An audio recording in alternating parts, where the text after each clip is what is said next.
Est-ce qu'il y a d'autres interventions? Comme il n'y a pas d'autres interventions, Monsieur le député de Laurier-Dorion, je vous demanderai peut-être de reprendre votre place afin que je puisse vous céder la parole pour votre réplique. Et je vous rappelle que vous avez un droit de réplique de 10 minutes. Alors, sans plus tarder, je cède la parole à Monsieur le député de Laurier-Dorion. Merci, Madame la Présidente. Je remercie l'ensemble des députés. Ça me fait sourire parce que j'ai l'impression qu'on n'a jamais entendu autant parler du tribunal administratif du logement et les hauts niveaux d'expertise que certains collègues ont développé sur ces questions, sur les développements, sur le fonctionnement de ce tribunal qui a quand même une certaine complexité. Mais d'emblée, je tiens à mettre quelque chose au clair, Madame la Présidente. Ma formation politique Québec solidaire, on a toujours encouragé les locataires à défendre leurs droits. On n'a jamais découragé un locataire à ne pas aller au tribunal administratif du logement. C'est les locataires qui nous disent, excusez-moi du terme, que ça donne. Et même que je vais être pénalisé parce que si je mets mon nom, je vais être discriminé. Et je vais revenir là parce que c'est une information importante. Et si les locataires ont peur d'aller au tribunal administratif du logement, ce n'est pas parce qu'on leur fait peur, mais parce qu'ils savent très bien que certains locataires peuvent utiliser cette information contre eux. Des associations de propriétaires, on le sait, et je peux vous donner la preuve, offrent des services de vérification des dossiers au TAL. J'en ai une ici, Madame la Présidente, et qui est très très explicite. On va tout vous donner sur la personne qui postule un logement, y compris les renseignements qui se trouvent au tribunal administratif du logement. Est-ce que le gouvernement va prétendre que ces organisations offrent ces services à leurs membres, mais que personne ne les utilise? Poser la question, c'est y répondre. Par ailleurs, il suffit de faire une recherche très superficielle d'offres de logements sur Facebook, Marketplace, pour constater que les propriétaires qui regardent les antécédents au TAL de leurs locataires potentiels sont très nombreux. Ici, j'ai deux offres glanées aujourd'hui, Madame la Présidente. Donc, un 4,5 à louer à Lévis, 1275. 4,5 avec grande fenestration, très ensoleillé, blablabla. Les animaux ne sont pas acceptés. Donc, ça veut dire aucun animal, un chien, un lapin, poule, poisson rouge, un chat sont des animaux, c'est écrit. Et une enquête pré-location complète aux frais du locataire, $65. Les frais seront remboursés à la signature du bail. Si le bail n'est pas signé, c'est de l'argent perdu. Et c'est remboursé à la signature à ma convenance, si bon dossier. Vérification dossier de crédit, vérification antécédent judiciaire, vérification tribunal administratif du logement, vérification des anciens propriétaires. C'est presque une enquête policière. Deuxième annonce, Madame la Présidente, un grand 4,5 alloué à Lévis. Donc, magnifique, spacieux 4,5, localisation idéale, à quelques pas de service, appartement lumineux. Chat accepté. Oh, quelle bonne nouvelle. Mais aucun chien, par contre.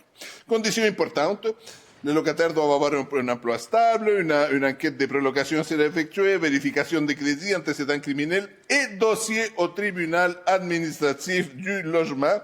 Des frais de $50 seront demandés pour l'enquête. Donc, c'est une pratique très, très courante, telle que je viens de le démontrer avec des annonces parues aujourd'hui. Des problèmes de la question, les problèmes qui nous concernent ici, on ne l'a pas inventé, il nous a été rapporté par des locataires. Ce qu'on comprend aujourd'hui, c'est que la CAQ préfère semblant que le problème n'existe pas plutôt que de trouver une solution. Et ensuite, la ministre, on l'a entendu, nous parle de transparence de la justice et on est bien d'accord, mais on a quand même quelques doutes sur le sens qu'elle donne à cette transparence-là. C'est pour cela que justement qu'on demande l'anonymisation des locataires dans le dossier et non pas la fin de la publication des décisions du TAL. C'est une différence fondamentale, Madame la Ministre. Les décisions continueront à être publiées on veut seulement que les noms soient enlevés. Et en quoi ça ajoute à la transparence d'un tribunal de savoir que Monsieur Fontesilla, que je connais pas, a été impliqué dans une cause du tal, ou que Monsieur Andrés a été nommé. Ça n'a rien à voir, ça n'a aucune incidence le nom de la personne. Ça peut être X, Y, Z, MP, c'est ce qui nous importe, et c'est le contenu de la décision. Publier les décisions afin de pouvoir connaître la jurisprudence en application du droit du logement, c'est effectivement crucial. D'ailleurs, l'Étal a récemment rendu un jugement qui déclarait invalide les clauses générales d'interdiction des animaux. On est bien content de que cette décision soit publique.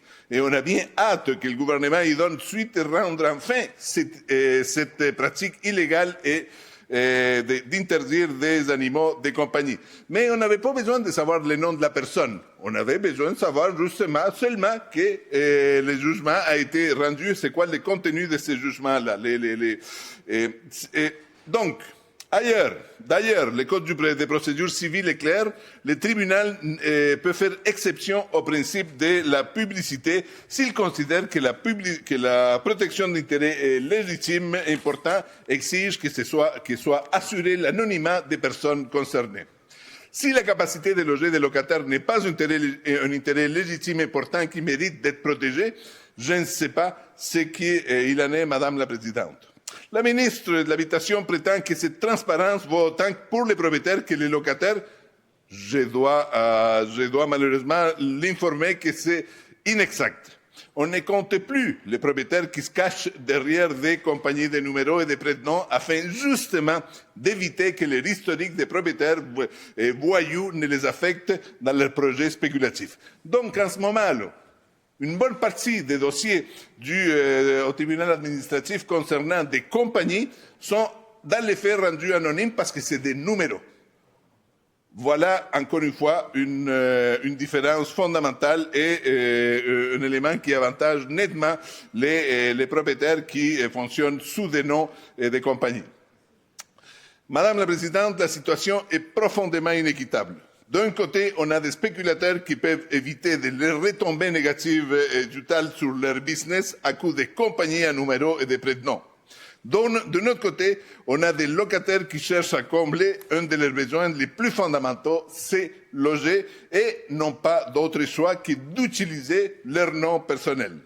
L'anonymisation des locataires, Madame la Présidente, c'est une solution raisonnable qui ne vient aucunement menacer la transparence de la justice, mais qui protège les locataires contre les représailles, la discrimination et met fin au climat de méfiance envers le tribunal administratif du logement qui existe bel et bien dans la société et qui freine l'application des droits des locataires, peu importe ce que disent les députés du gouvernement. Les collègues ont mentionné la surcharge du tal. Les députés de la CAQ ont eu les beaux jeux de comparer les chiffres de 2021 à 2024, où il y a en effet une amélioration parce que 2021 était le pic de retard causé par la Covid. Par contre, ça fait 3 ans que l'État tient moins d'audience qu'il ne reçoit des demandes. Et si on regarde les résultats sur ces 3 années, ça s'est empiré. Le délai moyen est passé de 2,7 mois à 3,9 mois. Le délai des causes urgentes est passé de 1,7 mois à 2 mois. Ça, c'est les causes urgentes, Madame la Présidente, et ça inclut les cas qui mettent en danger la santé et la sécurité des locataires. Imaginez-vous vivre, Madame la Présidente, 2 mois sans chauffage en hiver. Ça, c'est urgent. Donc, j'invite les collègues de la CAQ à considérer sérieusement la possibilité de voter pour cette bonne idée qui est l'anonymisation des décisions rendues par l'État. Ça n'entend pas la transparence nécessaire du fonctionnement d'un tribunal. Ça permet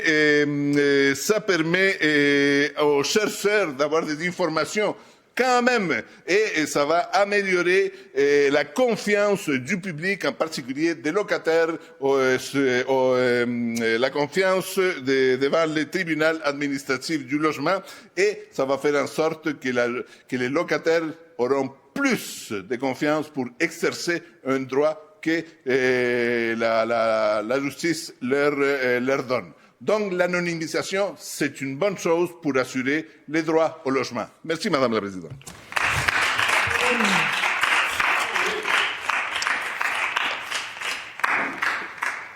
Je vous remercie, Monsieur le député. Je vais maintenant mettre aux voix la motion de Monsieur le député de Laurier-Dorion qui se lit comme suit. Que l'Assemblée nationale reconnaisse que, dans le contexte de la crise du logement, de nombreux locataires renoncent à faire valoir leurs droits par crainte que le caractère public des dossiers au tribunal administratif du logement nuise à leur recherche de logement. Qu'elle constate que cette situation compromet l'accès à un logement, favorise des hausses de loyers abusives et contribue au maintien de conditions de logement insalubres ou non sécuritaires. Qu'elle prenne acte du fait que plusieurs autres juridictions, notamment la Colombie-Britannique, l'Alberta, le Nouveau-Brunswick et la Nouvelle-Écosse, ne rendent pas publics les noms des locataires qui exercent leurs droits. Qu'enfin, elle demande au gouvernement du Québec d'agir dès maintenant afin d'anonymiser des dossiers des locataires reconnus non fautifs au tribunal administratif du logement. Est-ce que cette motion est adoptée? Alors, nous avons une demande de vote électronique. Monsieur le leader adjoint du gouvernement. Oui, vous vous doutez ce que je vais demander, de bien vouloir reporter ce vote à demain, s'il vous plaît, Madame la Présidente. Conformément à la demande du leader adjoint du gouvernement, le vote sera tenu à la période des affaires courantes de demain.